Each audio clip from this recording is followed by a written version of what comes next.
ढेंकीकोट मुमुक्षु युवक डाक्तखाना मृत।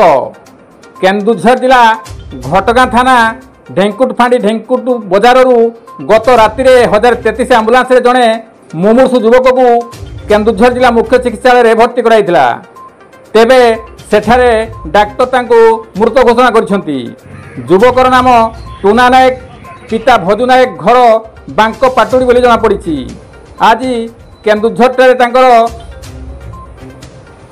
पंचनामा करा मृतदेह को ग्राम को पठाई दि जाइछि। तेबे फांडी अजणा गाड़ी धक्का युवकर मृत्यु घटवा लिखित एतला दि जाइछि। मात्र युवक जन को पिटी पिटी मारी चर्चा होछि।